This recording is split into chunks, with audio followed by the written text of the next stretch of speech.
Hi. Could you talk about the manifestation of war? Of war? Yes. What would you like me to talk about? That's where I have a hard time. Is okay. Right. That the infinite manifests wars to experience itself. If I just take what you just said. Okay, so let's not go there yet. Okay. All right, because I'm interested in staying with you rather than coming to what I'm saying. So I don't want you chasing what I'm saying. I'm interested in, for now, tell me about war and you.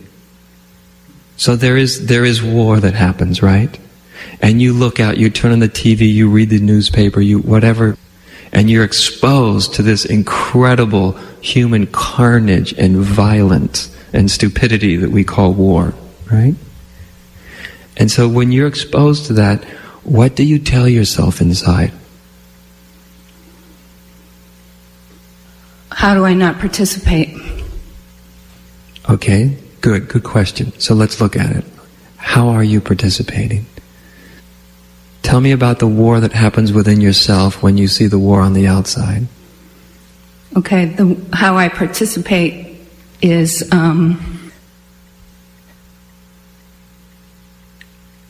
everything's connected to everything. Everything is one, so it's me too. And, I can go down a physical path of, okay, I buy oil, etc. The uses of resources, which I have a right to, I understand. a right to use because I'm an expression of the infinite. But, so there's the connection of everything's connected to everything. But what do you tell yourself, outside of the spiritual ideas, what do you tell yourself that causes you pain? That causes war inside? Because I don't imagine, you have time in any given moment to think about the oneness and the infinite and everything else. There's some way that when you're exposed to that sort of violence on the outside, what do you think about war? What's your idea about it? I guess I would think that it's the expression of pain. How does that cause you pain? See, because I can feel it in you, right? Yeah. That's why you're here, of course, because that's what brings you here, which is wonderful. Because that's part of war, isn't it? War is a painful thing. It's a violent, painful thing. I mean, I've experienced violence myself, so it's not like... Right. But it's a thing that happens. Right. What you tell yourself about war. That's bad. That it's bad. Okay. Is it true that it's bad? Seems like it. Seems like it. Seems like it isn't quite the same as I know it's true. Mm-hmm. It's hard for me to... I wouldn't disagree with you, by the way, that it seems bad. It seems absolutely terrible and awful.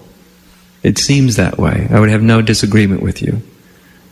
But the way things seem, not only is not the way they usually actually are, but actually the way things seem is often the cause of the violence perpetuating itself. So there's this idea, it's bad.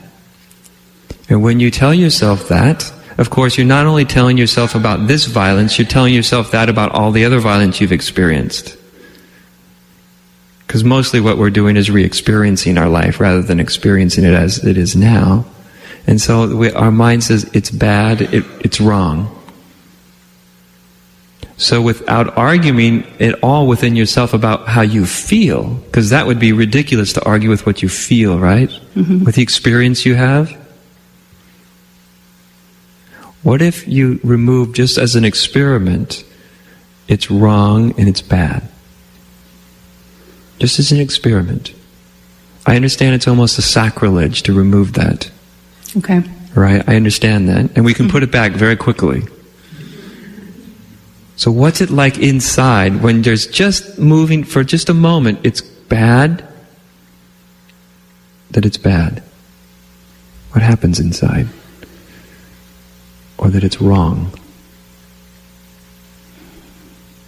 What happens for me is that it's not here right now.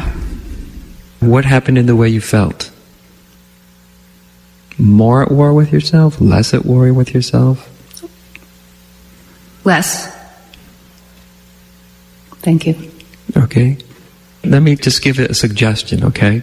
You know, the things that cause us pain are actually our doorways, right? I think a lot of people in this room probably have experienced it. The thing that causes us the most pain are doorways, and the doorways, curiously enough, are guarded.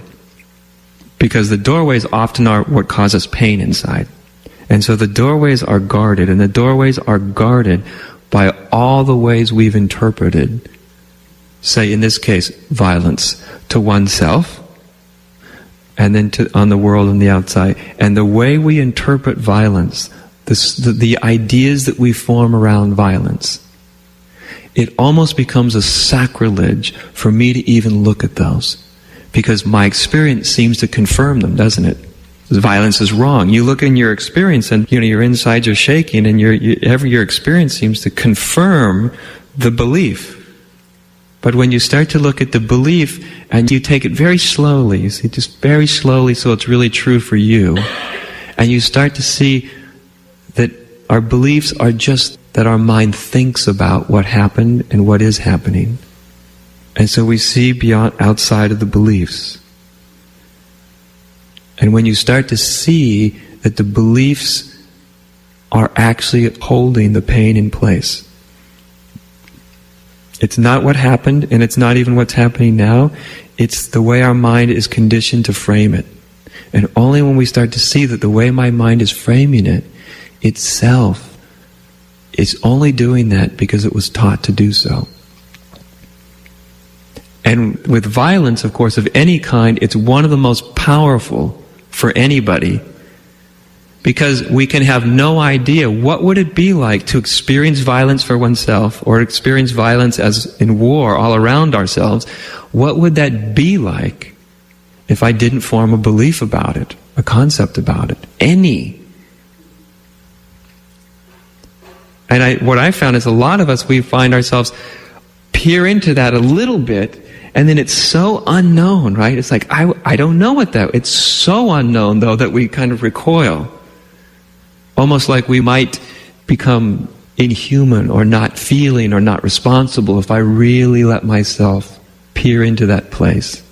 But of course, if we're interested in truth, we find we must go where it leads us.